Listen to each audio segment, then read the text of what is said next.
الشیطان الرجیم بسم اللہ الرحمن الرحیم الحمد للہ الذی نور قلوب العارفین بنور معرفتہ واثبت فؤاد انبیائہ واولیائہ بقصص الانبیاء والمرسلین وأكمل إيمان المسلمين والمؤمنين بولاية علي أمير المؤمنين عليه السلام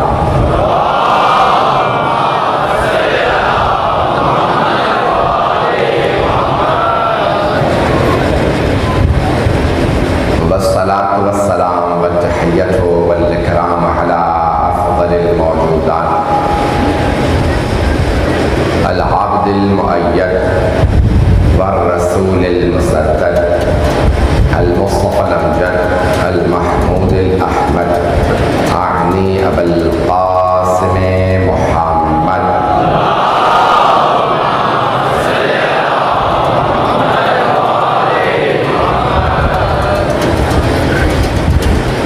وعلى روحه ونفسه وصهره ووصيه سید الاتقیاء والاصفیاء مولا الموالی امام المتقین علی بن ابی طالب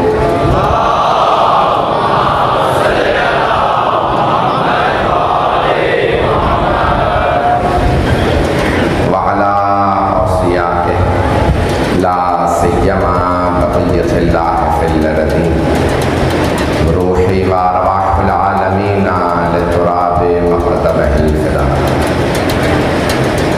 واللعنة الدائمة على أعدائهم أجمعين من الآن إلى قيام يوم الدين أما بعد فقد قال الله الحكيم في كتابه الكريم بسم الله الرحمن الرحيم الحمد لله رب العالمين صدق الله العلي العظيم صلوات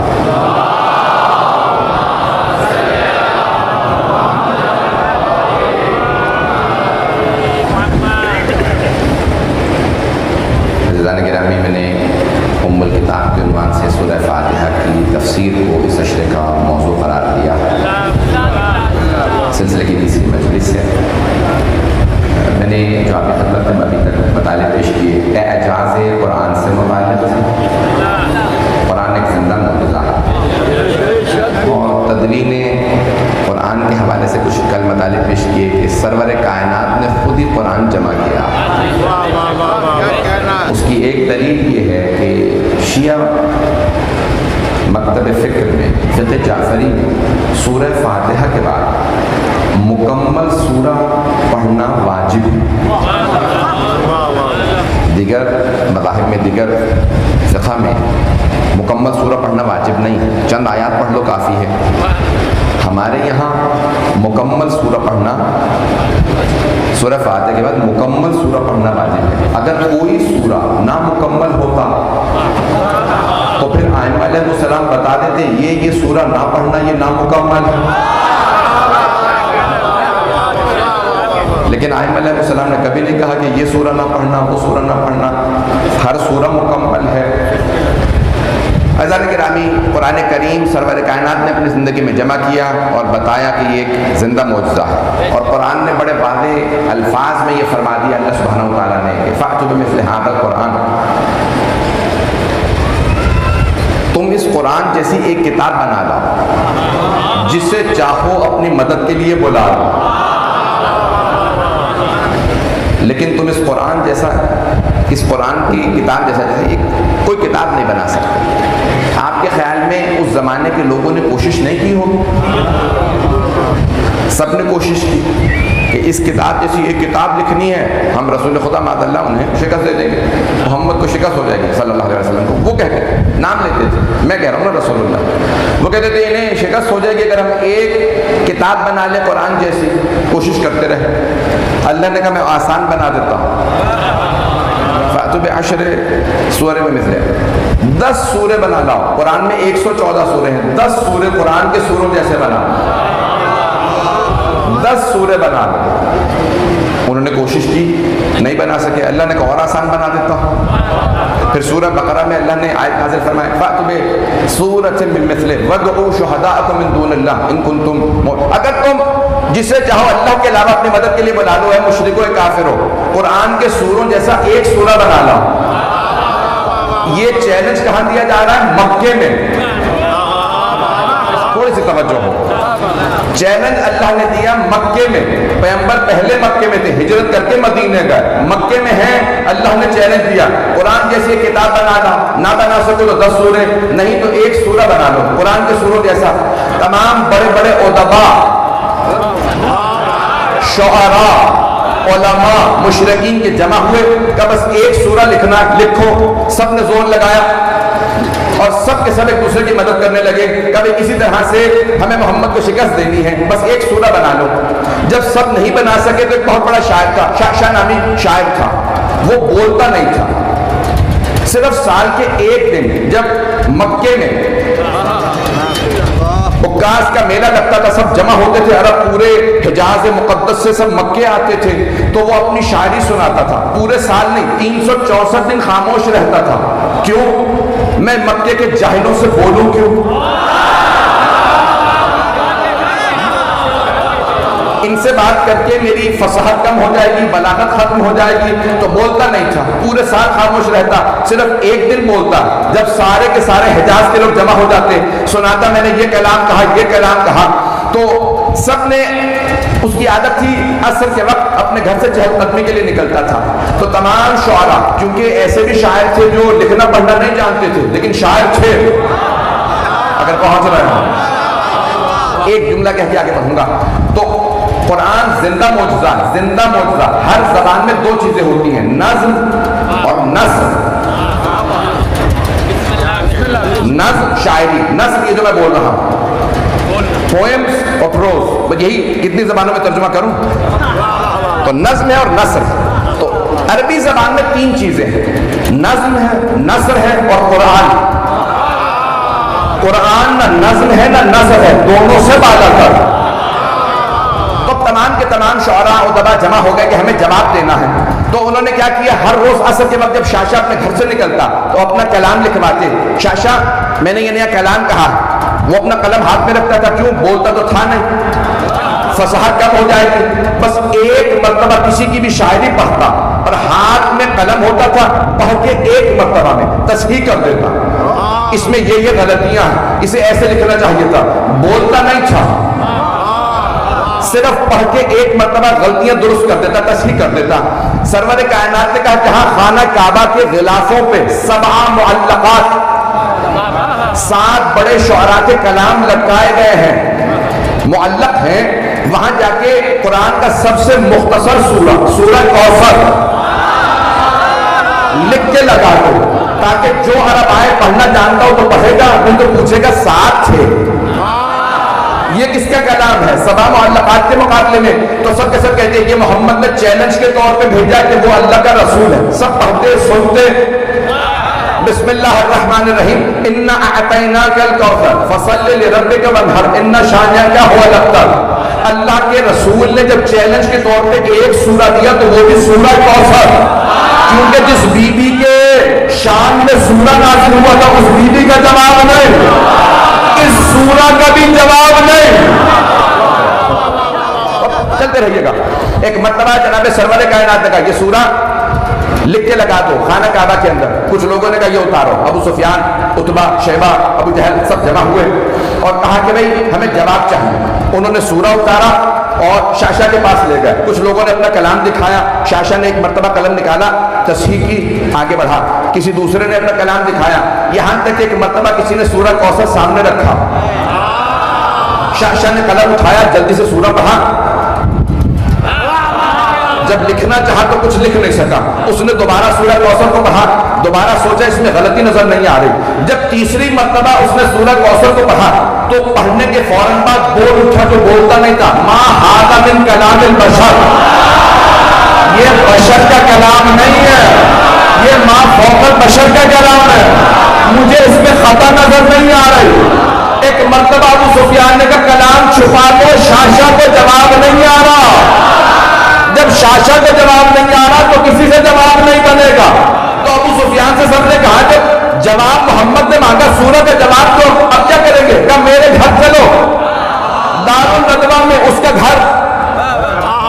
کراچی کی زبان میں پنچایت کہتے ہیں، مجھے کسی نے کہا، میں کسی بچے سے پوچھ رہا تھا کہ اس کا ترجمہ کیا، کہ پنچایت ہی کہتے ہیں جو آپ بتا رہے ہیں۔ تو اس کے گھر میں پنچایت لگتی تھی، سارے کے سارے سردار جمع ہوتے تھے، سردار قریش کے جتنے سردار تھے ابو سفیان کے گھر پہ جمع ہوتے، سب جمع ہو گئے۔ اس نے کہا جواب لکھے گئے، کہا جواب تو اب نہیں بن سکتا۔ ابو سفیان نے کہا اب جواب نہیں بن سکتا۔ جب سب شعراء نے گھٹنے ٹیک دیے، محمد کا جواب نہیں ہے، ایک مرتبہ سب نے پوچھا ابو سفیان آپ کیا کریں گے؟ کہ محمد کو قتل کر دو۔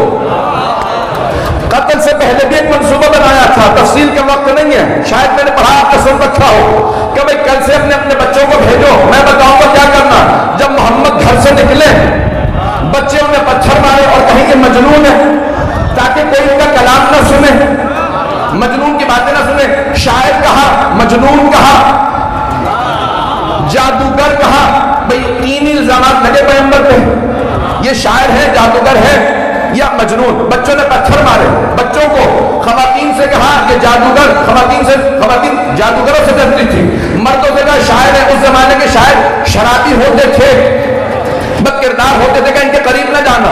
اب تین الزامات لگا کے سارے مکے والوں کو پیغمبر سے دور کرنے کی کوشش کی گئی۔ جب دور نہ کر سکے گا، کانوں میں روئیاں ٹھوس لو، جو مکے سے باہر سے آئے روئی رکھے، محمد کے کلام کو نہ سننا۔ یہ قرآن سناتے ہیں، جو سنے وہ ان کا ہو جاتا، باہر سے آنے والا جو ان کا کلام سنتا ان کا ہوتا تھا، کوئی نہ سنے۔ اب پتا چلا جب کسی کے علم کا جواب نہ ہو تو سازشیں کی جاتی ہیں۔ ابھی بھی نہیں ہے لوگ، مجمع نہیں ہے صاحب۔ جب کسی کے حق کی مخالفت کی، انسان کے پاس حق کی کوئی جواب کوئی نہ ہو، انسان کے پاس جواب نہ ہو تو انسان تہمت لگاتا۔ عزاداری میں بھی 3 تہمتیں لگی۔ بچوں کو دور کرنے کے لیے کہا گیا دیگ میں ڈال دیتے ہیں، خواتین سے کہا شام میں غریبہ میں نہ جانا، مردوں سے کہا علم نہ دیکھنا، نکاح ٹوٹ جائے۔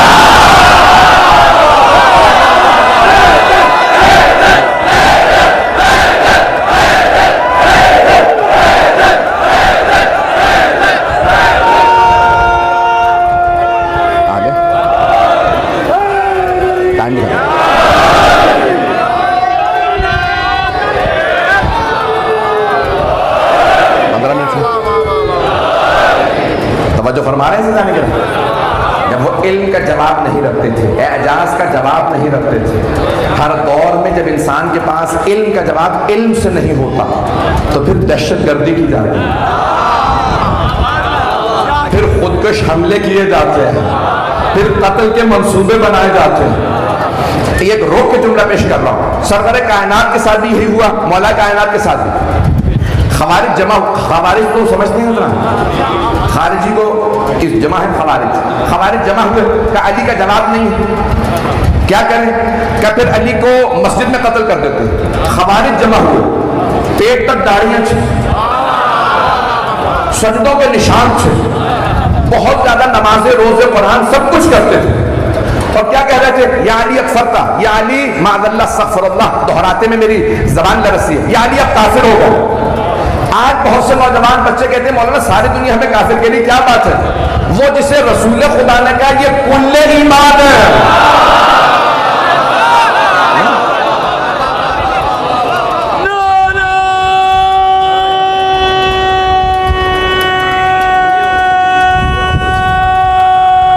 ماشاءاللہ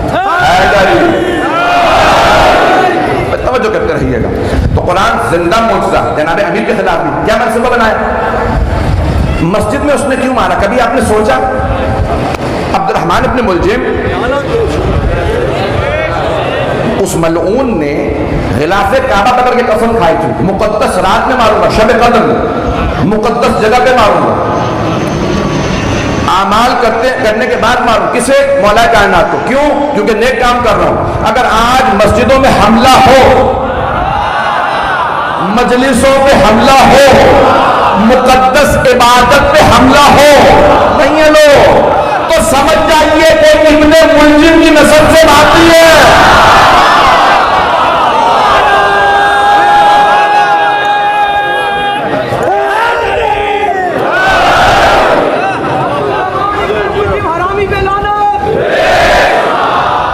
توجہ میرے ساتھ رکھیے گا عزیزان گرامی، بات پہنچ رہی ہے میری؟ تب سرور کائنات نے کہا زندہ معجزہ ہے قرآن کریم، وہ علم کا جواب علم سے نہیں لا سکتے۔ میں جو انچولی میں پڑھ رہا ہوں وہاں پہ حکمت میرا موضوع ہے، دین و حکمت، وہاں میں پیش کروں گا، لیکن ایک اشارہ کر رہا ہوں، سارے کے سارے عرب ابو الحکم حکمت کا باپ کہتے تھے ابو جہل کو، نہیں ہے لوگ پہنچ گئے، زیادہ نہ کھلوائیے گا موضوع۔ ابو جہل، رسول خدا نے کہا ابو جہل، رسول خدا سے پہلے کسی نے کبھی اسے ابو جہل نہیں کہا تھا، نام تھا عمرو، عین میم رے واو۔ عربی کا قانون یہ ہے، بہت سے ہمارے لوگ پڑھتے ہیں عمرو، لفظ غلط ہے، عمر ہے، عین میم رے واو، عمر ابن عبد ود، اس کا نام بھی عمر تھا، واو لگا دیتے ہیں تاکہ تفریق رہے، انسان کو دھوکہ نہ ہو کہ نام کیا۔ یہ عربوں کا قانون ہے، عربی ادب کا قانون ہے، پتہ نہیں آپ لوگ کہاں پر جا رہے ہیں۔ تو توجہ میرے ساتھ رہے، عزیزان گرامی، عمر اس کا نام تھا اور سردار تھا، قابل ترین آدمی تھا، سب اسے ابو الحکم کہتے تھے، حکمت کا باپ، دانائی کا باپ۔ رسول خدا نے کہا نہیں، یہ دانائی کا نہیں، جہالت کا باپ۔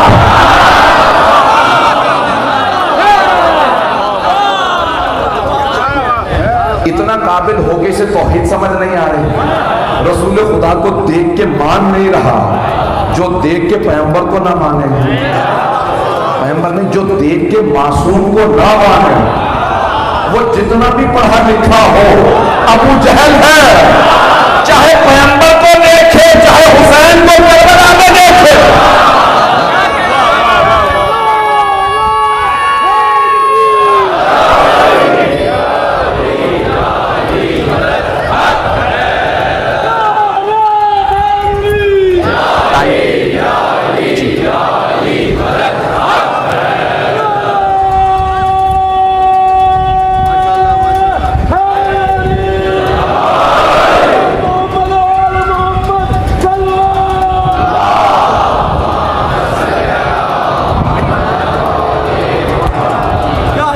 توجہ فرما رہے ہیں عزیزان کرام، بڑے بڑے قابل افراد موجود تھے لیکن انہیں قرآن سمجھ نہیں آیا، انہیں توحید سمجھ نہیں آئی، انہیں رسالت سمجھ نہیں آئی، انہیں امامت سمجھ نہیں آئی، انہیں ولایت سمجھ نہیں آئی۔ تو ایسے لوگوں کے لیے پیغمبر اسلام نے فرما دیا کتنے بھی قابل ہوں، کچھ لوگ پڑھے لکھے جاہل ہوتے ہیں، پڑھا لکھا تھا، پڑھا اس زمانے میں اگر یہ آج کی ڈگریاں ہوتی نا تو وہ پی ایچ ڈی ہوتا، اتنا قابل آدمی ابو جہل، اتنا قابل تھا کہ آج پی ایچ ڈی ہوتا، سیاست میں ابو سفیان پی ایچ ڈی ہوتا، ایسے ایسے منصوبے رسول خدا کے خلاف لے کے آتا، لیکن حبیب خدا اپنے اس تبلیغ کے کام پہ گامزن ہے۔ ان ھذا القرآن یہدی للتی ہی اقوم، یہ قرآن بہترین راستے کی طرف ہدایت کرتا، جو سب سے سیدھا راستہ ہے اس کی طرف ہدایت کرتا۔ سیدھے راستے کی خصوصیت یہ ہوتی ہے، سیدھے راستے کی، کہ اس پہ کوئی شارٹ کٹ نہیں جاتا، نہیں پہنچا سکا۔ دیکھیں شارٹ کٹ، اب اردو میں مجھے کوئی لفظ نہیں ملا صحیح، شارٹ کٹ سمجھتے ہیں تمام حضرات، انگریزی کا لفظ ہے، ایک راستہ کہیں جا رہا ہے تو آپ کہتے ہیں بھئی میں کہیں شارٹ کٹ لگا لوں، بیچ سے کوئی گلی نکالوں، کوئی راستہ تلاش کر لوں کہ راستہ میرا کم ہو جائے۔ شارٹ کٹ وہاں لگایا جاتا ہے جہاں سڑک ٹیڑھی ہو، سیدھی نہ ہو، لیکن سیدھے راستے پہ شارٹ کٹ نہیں جاتا۔ ہر وہ آدمی جو صراط مستقیم پہ شارٹ کٹ لگائے، سمجھ لو صراط مستقیم سے ہٹ گیا،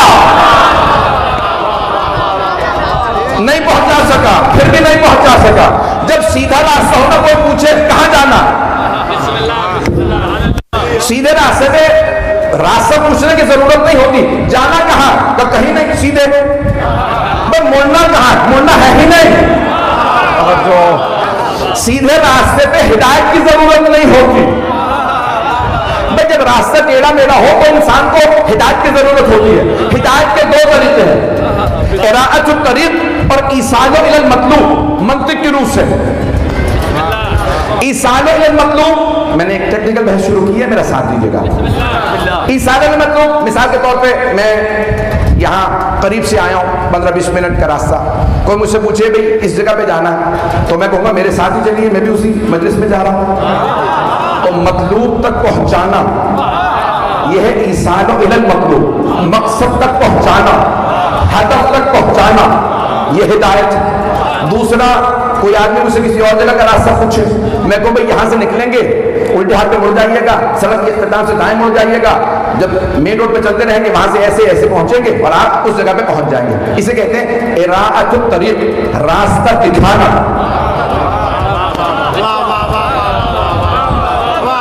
بھائی ہدایت کے دو ہی طریقے ہیں, راستہ دکھانا یا مقصد تک پہنچانا.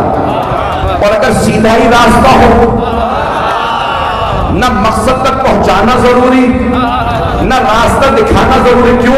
راستہ سیدھا لیکن وہ اتنا قریب ہے, اس نے دونوں کر دی. راستہ بتانے کے لیے اس نے قرآن بھیج دیا, مقصد تک پہنچانے کے لیے ایمان بھیج دیا.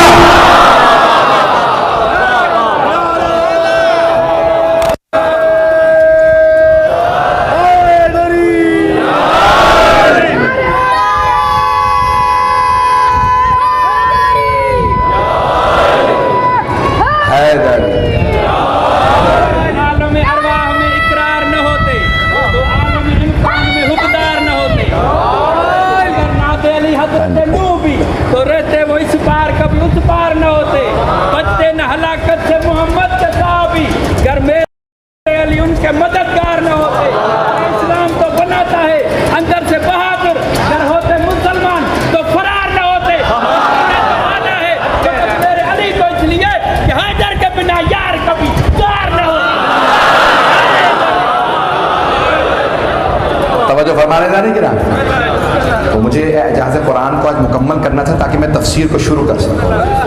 فیضان کرام, یہ قرآن زندہ معجزہ ہے, اور زندہ معجزہ دیکھیں نوجوانوں کے لیے, بچوں کے لیے پیش کر رہا ہوں صرف سادہ سی مثال. مجھے پورا یقین ہے جس طرح سے مجمع مجھے دیکھ رہا ہے میری ایک بات پہنچ رہی ہے. اگر کسی بچے کو, نوجوان کو کسی صدر کا, وزیر کا, اللہ نہ کرے خط آ جائے, پہنچا پایا, میں نے بڑا سوچ سمجھ سے کہا, خط آ جائے تو وہ بار بار پڑھے گا, صبح اٹھتے دیکھے گا وزیر اعظم نے مجھے خط لکھا, ہر آدمی کو دکھائے گا دیکھیے وزیر اعظم نے میرے نام خط لکھا, بار بار خود بھی دیکھے گا, یاد بھی ہو جائے تو دیکھتا رہے گا. خط وزیر اعظم سے آیا, کوئی بادشاہ, صدر کوئی خط لکھتے تو انسان بار بار دیکھے گا, اسے بار بار پڑھے گا, یاد بھی ہو جائے تو پڑھتا رہے گا. اور اگر اللہ نے کوئی خط لکھا ہو اور نام قرآن ہو اور کوئی جوان صبح اٹھ کے نہ کھولے, بار بار کھول کے دیکھیں, پڑھ نہ بھی سکتے ہو, کھولے, اللہ نے خط لکھا. بار بار اللہ نے کیا کہا, یا ایھا الذین آمنوا, اے ایمان والو. اللہ نے آپ سے خطاب کیا. عزیزان گرامی, اس میں 114 سورے ہیں جہاں بار بار اتنے فضائل سن کے آپ خوش ہوتے ہیں. مجھے پتہ نہیں میری بات پہنچ رہی ہے نہیں پہنچ رہی. آپ مولا علی کے فضائل سن کے خوش ہوتے ہیں, پڑھ کے بھی خوش ہوا کیجئے. تو میں نے پہلی مجلس میں کہا تھا اللہ نے تمام انبیاء کو جیسے تقاضے تھے ویسے معجزات کی. جناب موسیٰ کو جیسے تقاضے, جناب عیسیٰ کو, سرور کائنات کے زمانے میں دو چیزوں کا زور تھا, عربی زبان کا, تلوار کا. ان کی زبان کا جواب قرآن, تلوار کا جواب آئی نہیں. سب کے ذہنوں میں ہے. تو اللہ سے ایک آیت قرآن کریم کی پیش کر رہا ہوں تاکہ اعجاز قرآن کا موضوع مکمل ہو جائے. مجھے بسم اللہ کی تفسیر کو شروع کرنا, میں ابھی تک تفسیر پہ نہیں آ سکا ہوں. جب سرور کائنات کے لیے اللہ نے فرمایا, سورہ رعد, کڑکتی ہوئی بجلی, 13واں سورہ, اس کی آخری آیت نمبر 43, 13واں سورہ, اور 13 تاریخ کو کوئی آنے والا, اس کی شان میں سورہ میں بہت سی آیا. تو آئیے ذرا 13 رجب کے آنے والے اس امام علیہ السلام کی عظمت کو اللہ نے اس سورہ کے اختتام میں بیان کیا. وَيَقُولُ الَّذِينَ كَفَرُوا لَسْتَ مُرْسَلًا. اور کفا باللہ شہیدا بینی و بینکم ومن عندہ علم الکتاب. اے میرے رسول، یہ جو کافر ہے نا آپ سے کہتے ہیں آپ اللہ کے بھیجے ہوئے رسول نہیں. قرآن سنتے ہیں پھر بھی کہتے ہیں آپ کو اللہ نے نہیں بھیجا. آپ نے خود کہا کہ میں رسول ہوں. اور ان کے جواب میں کہہ دیجیے کفا باللہ شہیدا بینی و بینکم ومن عندہ علم الکتاب. اے کافرو، تمہارے اور میرے درمیان بس دو گواہ کافی. کس بات پہ کہ میں اللہ کا رسول ہوں؟ بس دو گواہ کافی. ایک خود اللہ فرما رہا، ایک میں کافی ہوں، دوسرا وہ جس کے پاس پوری کتاب کا علم ہے.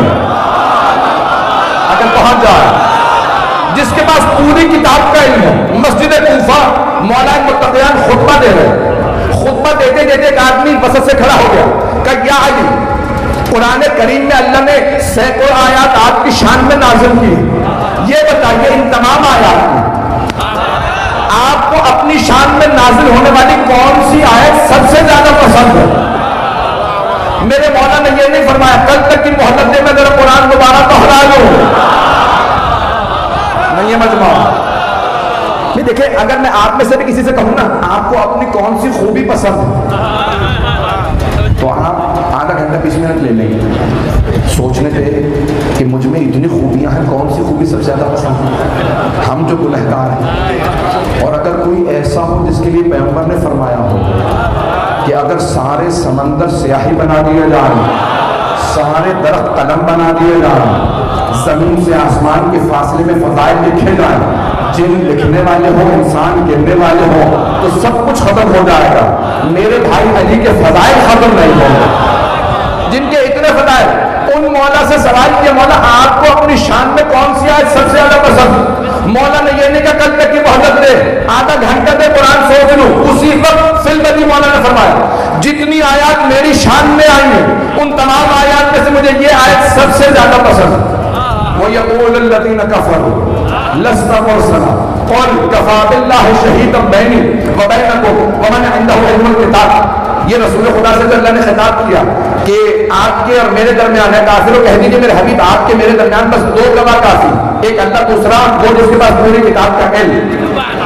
یعنی یہی آیت سب سے زیادہ پسند کیوں ہے؟ آپ نے فرمایا کیونکہ یہاں اللہ نے اپنے نام کے ساتھ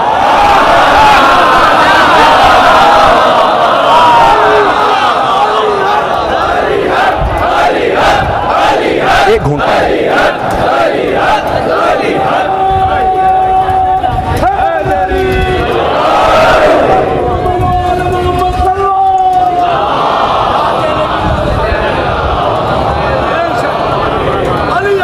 توجہ فرمائیے تھا نہیں رہا کہ قرآن کریم جگہ جگہ جناب امیر کے فضائل بتایا. صرف سننے پہ اکتفا نہ کریں، پڑھیں، اس قرآن کو پڑھیں. اور اگر کوئی پڑھنا نہ جانتا ہو، واحد دنیا کی کتاب ہے جسے پڑھنا بھی ثواب ہے، سننا بھی ثواب ہے، دیکھنا بھی ثواب ہے. جب چھٹے امام سے کسی نے کہا مولا میں نے قرآن حفظ کر لیا، آپ کہتے ہیں دیکھ کے پڑھو، تو کیا ابھی بھی دیکھ کے پڑھو؟ مولا نے کہا ہاں، صرف دیکھ کے نہیں اونچی آواز سے دیکھ کے پڑھو. کہا مولا کیوں اونچی آواز سے دیکھ کے پڑھو؟ تاکہ کہا پڑھنے کا ثواب بھی ملے، سننے کا ثواب بھی ملے، دیکھنے کا ثواب بھی ملے. قرآن دیکھنا بھی ثواب ہے. ایک سخت جملہ نوجوانوں اور بچوں کے لیے، بزرگوں سے معذرت کے ساتھ. ایک بہت بڑے استاد ہمارے ہمیشہ کہتے تھے اگر کوئی آدمی پوچھے میرا 12ویں امام سے کیسا تعلق واسطہ ہے تو اس سے کہو ذرا دیکھ تیرا قرآن سے کیسا تعلق ہے. کیوں؟ یہ قرآن ثابت ہے، وہ قرآن ناطق ہے.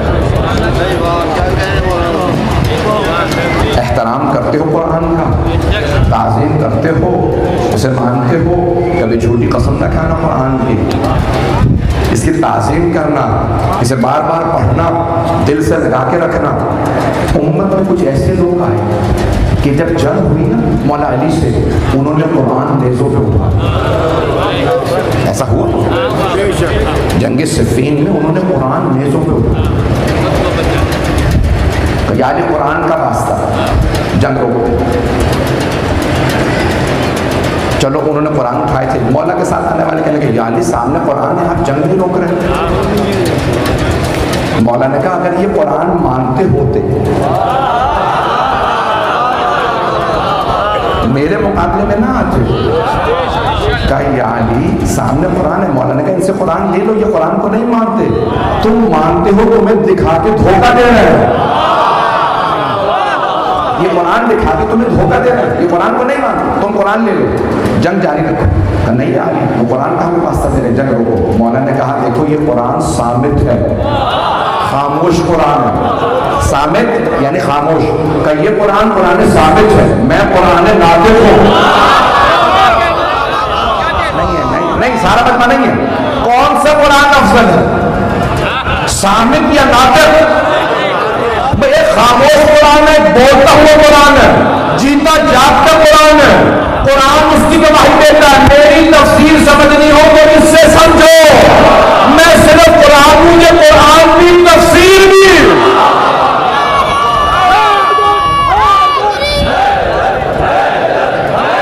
ٹائم ہے؟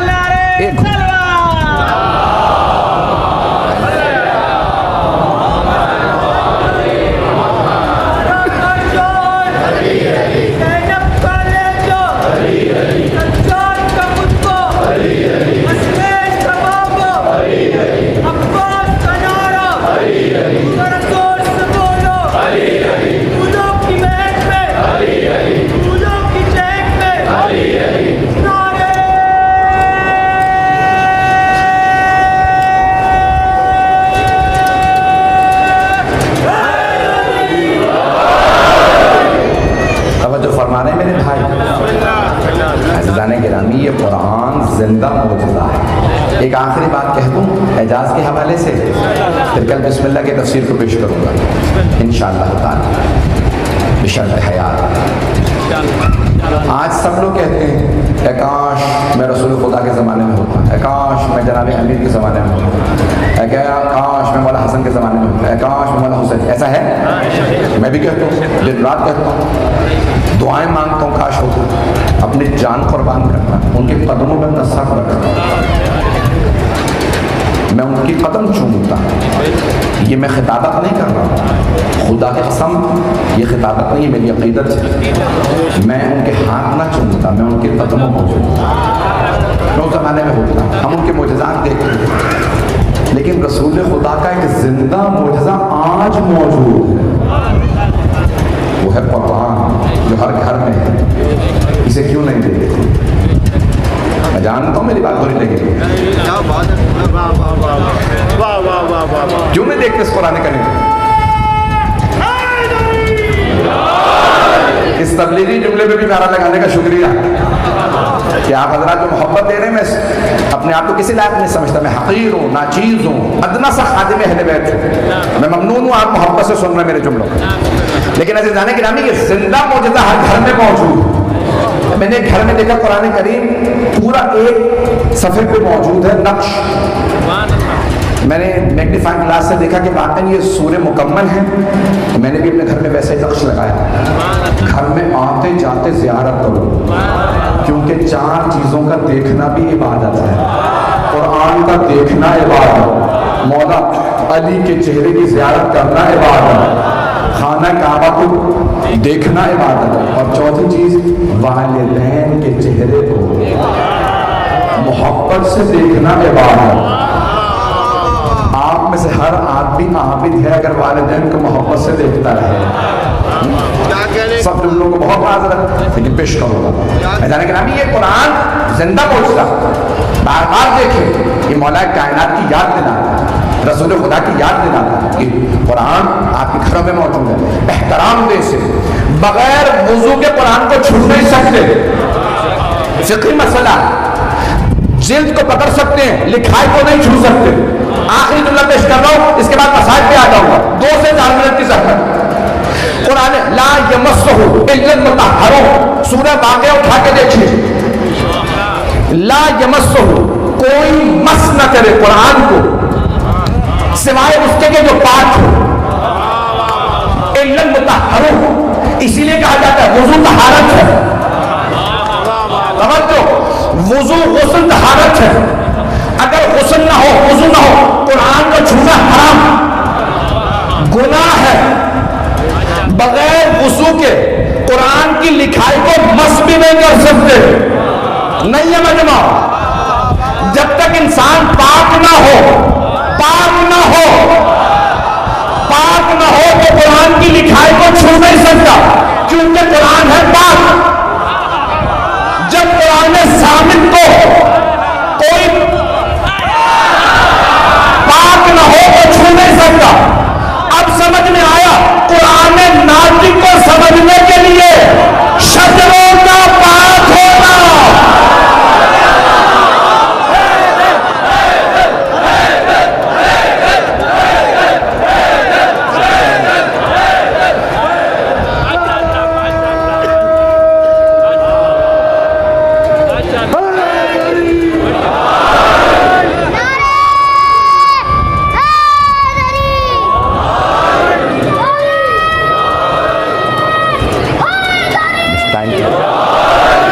وقت نہیں ہے، لیکن عزیزان گرامی آپ نے غور فرمایا، یہ کیوں فرمایا سرور کائنات کے، یعنی کوئی بغض نہیں رکھے گا سوائے اس کے جس کا شجرہ بیان لائق نہ ہو. عزیزان گرامی یہ اسی لیے کہا جاتا ہے کردار پاک رکھے تاکہ آل محمد سے قریب ہوں، دل پاک رکھیں، ان کی محبت دلوں میں آئے. اور اگر کوئی پاک نہیں تھا تو وہ آل محمد کے پاس نہیں آ سکتا. چند اچانک بارش کی چند قطرات آئے ہیں، پیش کر رہا ہوں. مسائل کی طرف جا رہا ہوں، یہ رحمت پروردگار، میں مسائل کی طرف جا رہا ہوں. لیکن اس سے پہلے ایک جملہ کہنا چاہتا ہوں. میں نے جملہ چند برس پہلے رضویہ میں پیش کیا تھا، اسی پہ تمام کروں. تمام اس کو اپنے ذہن نشین کر لیں. اس جملے کو جناب سید الشہداء نے شب عاشور فرمایا، جو جاننا چاہتا ہے چلا جائے، کوئی نہیں گیا. اور عصر میں فرمایا، جو آنا چاہتا ہے آ جائے. حل من ناصری ینصر. علماء کہتے ہیں کہ کیا یہ تضاد ہے؟ معاذ اللہ کہ شب میں فرما رہے ہیں جو جانا چاہتا چلا جائے. اگر آپ نے بلانا ہی ہے مولا تو کیوں فرما رہے ہیں جو جانا چاہتا چلا جائے؟ اور فرمایا اگر آپ نے بلانا تھا نا اصل میں تو کیوں کہنے شب میں جو جانا چاہتا چلا جائے؟ تو مولا فرمائیں گے. مرحوم شیخ جعفر شوشتری نے اپنی کتاب مولا کے فضائل میں جو لکھی ہے نا 700 صفحے پہ، اس میں بیان کی. وہ کہتے ہیں مولا نے اپنوں میں شب عاشور فرمایا، جو جاننا چاہتا ہے چلا جائے، کوئی نہیں گیا. اپنوں میں. کیوں؟ کیونکہ قیامت تک اللہ، انبیاء، ملائکہ اور مومنین جو میرے ساتھ شہید ہوں گے ان پہ سلام بھیجے گا. کوئی ایسا نہ ہو جو سلام لائق نہ ہو تو وہ چلا جائے. اور عصر میں اپنے دشمنوں میں فرمایا، جو آنا چاہتا ہے آ جائے، کوئی نہیں آیا. کیوں؟ مولا نے کہا ایسا نہ ہو کہ ان دشمنوں میں کوئی ایسا رہ جائے جو لعنت لائق نہ ہو. کیوں؟ قیامت تک تمام دشمنان حسین کے اللہ، اس کا رسول، تمام فرشتے، تمام ملائکہ، مؤمنین، متقین، صالحین سب لعنت بھیجتے ہیں. تو دشمنان امام حسین کے سنگ سارے دشمنوں پہ لعنت ہے. تو جانے کے نام مولا حسین نے کہا جو آنا چاہتا ہے کوئی نہیں آیا. تو مولا نے سمجھا رہے ہیں میرے والوں میں کوئی برا نہیں ہے، ہوتا تو چلا جاتا. میرے دشمنوں میں کوئی اچھا نہیں ہے، ہوتا تو آ جاتا. بس بس پہنچ گئے حضرات. تو مولا حسین نے اس انداز سے فرمایا جو آنا چاہتا. اب ایک ایسی ہستی تھی جو مولا کے پاس نہیں تھی. مولا اپنے علم امام سے جانا، نام ہے حضرت حر. حضرت حر یزیدی لشکر عمر سعد کے ساتھ عمر سعد بہت ہی ملعون انسان، بلکہ انسان ہی نہیں تھا، درندہ تھا۔ میں بہت ماننا چاہوں گا، سوال شروع ہو چکی ہے، مکمل کر لوں مسائل۔ میں بھی آپ کے ساتھ ہی بیٹھا ہوں، بس میرے بھائی مولا آپ سب لوگوں کو سلام۔ ٹائم ہے، بس میں زحمت تمام۔ تو جناب سید الشہداء جانتے ہیں اپنے علم امامہ سے، ایک ایسا ہے جو ان شہداء میں ہے لیکن ابھی آیا نہیں۔ بہت سے علماء کہتے ہیں اسی لیے آپ نے 9 محرم کو جناب عباس سے کہا ذرا ان سے کہو ابھی جنگ نہ کریں، تم نے مجھے محرم کل مار دیا۔ ابھی کچھ لوگ پہنچے نہیں۔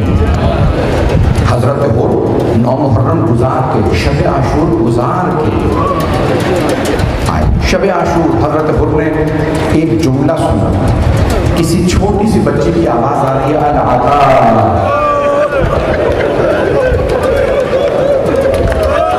العطاش، ہائے پیاس، ہائے پیاس۔ لیکن نا جس میں انسانیت ہوگی وہ خود بخود حسینی بن جائے۔ بس حضرت حر نے سنا بچوں کے رونے کی آواز آ رہی، کیا کیا؟ عمر سعد کے خیمے میں گئے، بس ایک سوال کیا، اے عمر سعد اتنا بتا دے کیا واقعاً کل جنگ ہوگی؟ عمر سعد نے کہا حر ایسی جنگ ہوگی کہ ان کے سر کاٹ دیے جائیں گے، ان کے بازو تن سے جدا کر دیے جائیں گے، ہم لاشیں پامال کر دیں گے۔ بس حضرت حر نے یہ سنا، جواب نہیں دیا، خیمے سے باہر آ گئے۔ جب باہر آئے تو جناب حر کا بدن لرز رہا تھا۔ ایک آدمی آیا کہ حر اگر کوئی مجھ سے پوچھتا نا کہ لشکر یزید میں سب سے بہادر کون ہے تو میں تیرا نام لے دوں۔ تو 72 سے ڈر گیا؟ یہ بھوکے پیاسے ہیں، انہوں نے کچھ نہیں کھایا، ان کے پاس پانی نہیں ہے، یہ لڑ نہیں پائیں گے، ہماری فوج بہت بڑی ہے، کام کیوں رہا؟ جناب حر کی آنکھوں سے آنسو بہنے لگے، کہا مجھے ان 72 سے ڈر نہیں لگتا، مجھے حضرت فاطمہ سے بہت ڈر لگتا، میں جناب زہرا سے بہت ڈرتا ہوں، ایسا نہ ہو کہ بیوی کی بددعا میں لگ جائے، یہ بیوی کے بچے تڑپ رہے ہیں، یہ آل فاطمہ میں پیاس ہے۔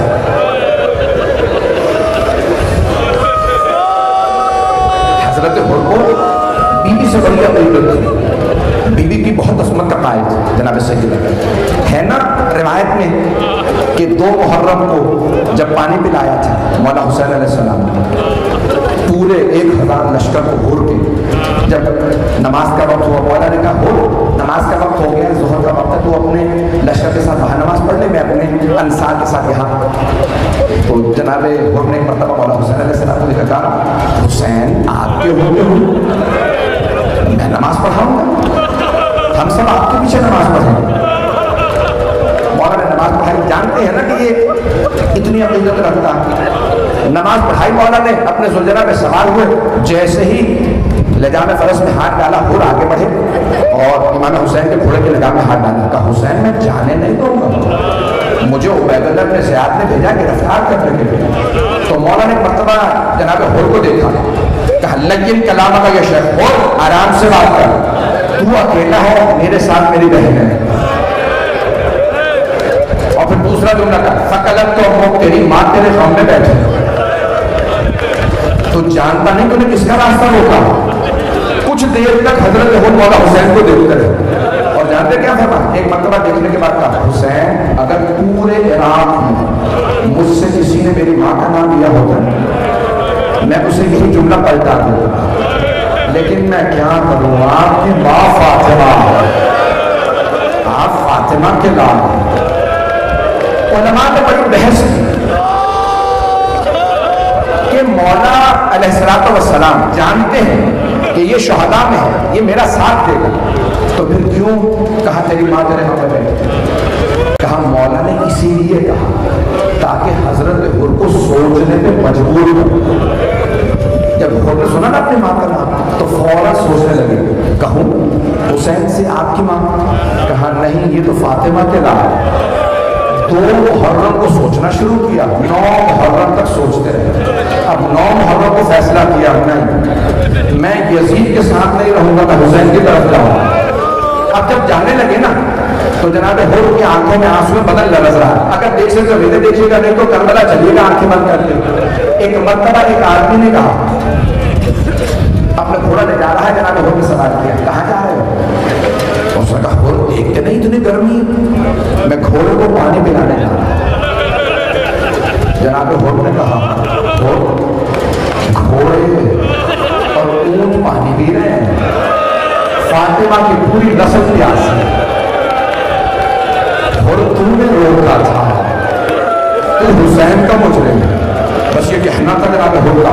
بس جناب حر کے آنسو بہنے لگے، تیزی سے چلنے لگے مولا حسین کے خیمے کی طرف۔ جیسے مولا حسین کی طرف بڑھے نا، جناب حر کا بیٹا علی بن حر، بھائی غلام، کچھ نے لکھا ہے بھائی اور غلام کیا۔ بیٹے نے پوچھا بابا کہاں جا رہا ہے؟ کہا بیٹا میں جہنم سے نکل کے جنت میں جا رہا ہوں، جنت حسین کے پاس ہے۔ کہا بابا جنت میں تنہا جا رہا ہے؟ کہا بیٹا چلنا چاہتے ہو تو میرے ساتھ جنت چلو۔ جب جانے لگے نا تو اچانک جناب حر نے روکا، اب ضرور میری طرف دیکھیے گا۔ جناب حر نے بیٹے سے کہا بیٹا میرے ہاتھوں کو باندھ دے۔ کہا بابا کیوں؟ کہا ان ہاتھوں میں حسین کی سواری کی لگام میں ہاتھ آیا، یہ ہاتھ مجرم، رومال باندھا۔ کہا بیٹا میری آنکھوں میں پٹی باندھ۔ کہا بابا جان کیوں؟ کہا بیٹا ان آنکھوں نے حسین کو غضب سے دیکھا۔ پورے لشکر یزید پہ ایک ہستی کا بہت روک تھا، وہ ہے حضرت عباس۔ جیسے ہی حضرت حر کو آتا دیکھا، مولا حسین علیہ السلام نے آواز دی عباس مہمان آ رہا ہے، آپ خود جائیے استقبال کے لیے۔ جناب حر کو آواز آئی کوئی ہستی آ رہی، آنکھوں میں پٹی ہے، سوال کیا بیٹا کون آ رہا ہے؟ کہا بابا عباس ابن علی آ رہا ہے۔ حضرت عباس کا بہت روک، تو جناب حر نے فوراً کہا بیٹا عباس ابن علی کو بتا دو ہم جنگ کے لیے نہیں آ رہے، ہم توبہ کے لیے آ رہے ہیں۔ جناب عباس نے فرمایا حر میں استقبال کے لیے آ رہا ہوں۔ بس بے وقت تمام ہو گیا، 5 سے 7 منٹ کی زحمت ہوئی، سارے بندے کی توجہ چاہیے، میرا آپ سے بات، ہر آنکھ میں آنسو آ گیا۔ جناب حر نے فوراً اپنے ذہن میں سوچا کہ پیاسا کنویں کے پاس نہیں آیا، کنواں پیاسے کے پاس آیا، حضرت عباس علیہ السلام۔ تو کیا کیا جناب عباس نے؟ فوراً ہاتھ کھولے، آنکھوں کی پٹی کھولی، جناب حر کا بازو پکڑا، کہا حر آنکھیں کھولو، سامنے مولا حسین۔ جناب حر نے اپنے آپ کو زمین پہ گرا دیا، قدموں کو چومنے لگے اور ایک سوال کیا۔ جیسے مولا حسین نے بازو پکڑے تھا جناب حر کو اٹھایا تو جناب حر نے بس ایک سوال کیا یا حسین حل من توبہ، کیا میری توبہ قبول ہو سکتی ہے؟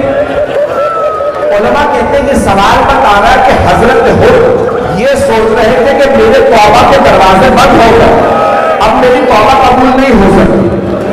اب میرا جملہ سنیے گا، جانتے مولا حسین نے کیا فرمایا؟ مولا نے مرتبہ جناب حر کو پکڑا، سیدھا کھڑا کیا، قدموں سے اٹھایا، سینے سے لگایا اور ایک جملہ کہا حر جہاں میں نے تجھے معاف کیا، حر میری ماں فاطمہ نے تجھے معاف کیا، حر میرے بابا علی مرتضیٰ نے تجھے معاف کیا، حر میرے نانا رسول خدا نے تجھے معاف کیا، حر میرے اللہ نے تجھے معاف کیا۔ اب ایک مرتبہ جناب حر نے مولا کی بارگاہ میں عرض کی، بس 5 سے 7 منٹ، کہا مولا آپ نے اگر مجھے معاف کر دیا ہے نا تو سب سے پہلے مجھے جنگ کی اجازت ہے۔ مولا نے فرمایا حر آپ ہمارے مہمان ہیں، مہمان کو پانی پلایا جائے، حر ہمارے پاس پانی نہیں ہے۔ جناب حر کے آنسو بہنے لگے، کہا مولا اب مجھے پانی کا تذکرہ نہ کیجیے۔ مولا 2 محرم کو میں نے خیمے اٹھوایا، مولا مجھے معاف کر دو۔ ایک پانی کا بڑا صدمہ تھا حضرت حر کو، دوسرا کس بات کا؟ کہا ٹھیک ہے حر اجازت سے آپ پہلے جا سکتے ہیں۔ کہا مولا جب میں نے آپ کا راستہ روکا تھا نا تو آپ نے کہا تھا آنا آپ سے بات کر، تو تنہا ہے، میرے ساتھ میرے بہن ہے، مولا کیا ممکن ہے میں آپ کی بہنوں سے معافی مانگ لوں؟ مولا حسین علیہ السلام نے ایک مرتبہ حضرت حر کو دیکھا، پھر کہا عباس حر کو زینب کے خیمے کے باہر کھڑا جاؤ۔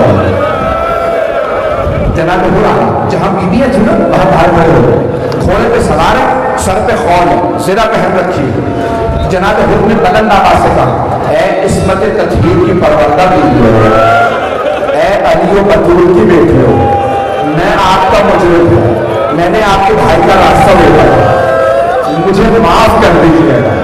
روز قیامت اپنی ماں فاطمہ سے میری شکایت نہ کیجیے گا۔ بس یہ جملہ کہنا تھا، بیویوں کے رونے کی آواز آنے لگی۔ جناب سیدہ کا نام آنا تھا، ساری بیویاں رونے لگی۔ جناب حر کے کانوں میں آواز کری کہ بیویاں رو رہی ہیں۔ حضرت حر نے ایک مرتبہ اپنے سر سے خول اتارا، اپنے آپ کو زمین پہ گرایا، جیسے زمین پہ گرایا سر میں خاک ڈالنے لگے، چہرے پہ ماتم کرنے لگے۔ میرا بھائی وہاں پہ ہوش ہو گیا، میں بہت معذرت چاہتا ہوں اور ہم مسائل نہ پڑھوں، مکمل کروں نہ کروں، میرا بچہ میرا بھائی مکمل کروں مسائل کو۔ میں بیویوں کے مسائل میرے بہت سے بات جوان برداشت نہیں کر پاتے۔ میں نے دیکھا ہے میرے جتنے بھی پشتون بھائی ہیں نا، پٹھانوں میں بیویوں کے نام نہیں سنے جاتے، بے ہوش ہو جاتے ہیں۔ میں نے پٹھانوں میں بڑی بندی سے پڑھی ہے، مجھے پتا ہے، میرا بھائی بچہ ہے، جوان بھائی ہے، بے ہوش ہو گیا ہے۔ اب سننے کے آخری جملے پیش کرو، مجھے برداشت، آپ معاف کر دیجیے۔ ایک مرتبہ جناب حر نے سر میں خاک ڈالی، چہرے پہ ماتم کیا اور خود کہا اے حر تو نے دوسری مرتبہ سیدہ کی بیٹیوں کو رلایا۔ اب جناب زینب نے آواز دی حر میں روز قیامت اپنی ماں سے میری شفاعت کروں، میں کہوں گی اماں حر کو معاف کر دے، حر نے حسین کا ساتھ دیا ہے ٹائم۔ 2 منٹ کی زحمت، جناب حر نے دیکھا اتنا بڑا لشکر ہے، پہلے فوراً کہا بیٹا آپ جائیے جنگ کیجیے، ایسا نہ ہو کہ مجھے مرتا دیکھیں، آپ جنگ نہ کریں، حسین کا ساتھ چھوڑ دیں۔ ایک مرتبہ جناب حر نے کہا بیٹا آپ پہلے حملہ کریں۔ جناب حر کے بیٹے نے حملہ کیا، بیٹا بھوکا پیاسا نہیں تھا، وہ اس طرف سے آیا تھا، بڑا مقابلہ کیا جناب حر کے بیٹے نے، لیکن آخر اکیلا تھا، وہاں بہت بڑی فوج تھی، کچھ دیر لڑتا رہا، اچانک کسی ملعون نے جناب حر کے بیٹے کے سر میں گوشت مارا، گوشت کا لگنا تھا، بیٹے نے آواز دی بابا میری مدد کو آئی، بابا میں گھوڑے سے گر گیا، جوان بیٹے کا لاشا تھا، جناب حر سے آواز سننے میں برداشت نہیں،